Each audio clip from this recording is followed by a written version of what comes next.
গরুর যখন বাচ্চা হয় তখন সে উঠে দাঁড়ায়, সাথে সাথে চলাচল করতে পারে।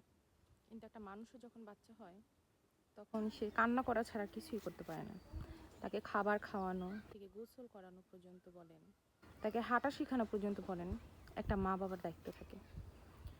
তো সেই বাচ্চা যখন বড় হয়ে সে মা বাবাকে কষ্ট দেয়, সে কষ্টটা আসলে সহ্য করার মতন না। একটা মানুষের জীবনে মা বাবার থেকে বড় নিয়ামত আমি মনে করি আর কিছুই না। আর একটা মা বাবার কাছে তার সন্তান ছাড়া জীবনে কিছুই মূল্য থাকে না। একটা মেয়ের স্বপ্ন, অনেক স্বপ্ন নিয়ে থাকে সে মা হবে। অনেক মেয়ে মা হতে পারে, যে দেখেন অনেক মেয়ে মা হতেও পারে না। যে মানুষটা মা না হতে পারে তাদের কষ্টটা আসলে আমরা কখনো বুঝতে পারি না। আর যাদের দেখবেন 4-5টা বাচ্চা কাচ্চা আছে তারা কখনো সন্তানের মূল্যায়নটা বুঝে না।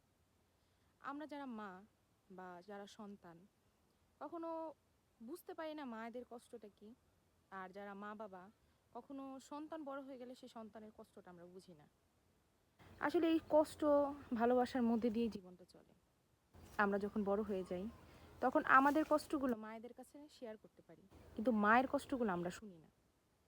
একটা মেয়ের জীবনে যেমন মা হওয়াটা অনেক কষ্টকর, তেমন একটা সন্তানের জীবনেও সে মাকে বোঝাটা অনেক কষ্টকর হয়ে যায়।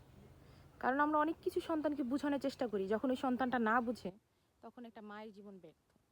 আসলে জীবন ব্যর্থ, সেটা ছেলে হোক আর মেয়ে হোক। একটা মা অনেকটা স্বপ্ন নিয়ে সন্তান বড় করে। যেমন আমার সন্তানকে নিয়ে আমি স্বপ্ন দেখি, আমার মাও আমাকে নিয়ে স্বপ্ন দেখছে। আমরা সন্তানরা কখনো বলি না মা তোমাকে আমি অনেক ভালোবাসি, বাবাকেও কখনো বলি না বাবা আমি তোমাকে অনেক ভালোবাসি। তো আসলে যাদের মা বাবা জীবিত আছে তাদের নিয়ে আপনারা একটু ভালো থাকুন, একটু যত্ন নেন, একটু ভালোবাসেন। আর যাদের বাবা মা আছে তারা খুব সৌভাগ্যবান। আমি আলহামদুলিল্লাহ অনেক সৌভাগ্যবান, আমার বাবা মা আছে। সবাই দোয়া করবেন আমার বাবার জন্য। তো অনেক নিয়ামত দুজন আমার, আমার বাবা এবং মা।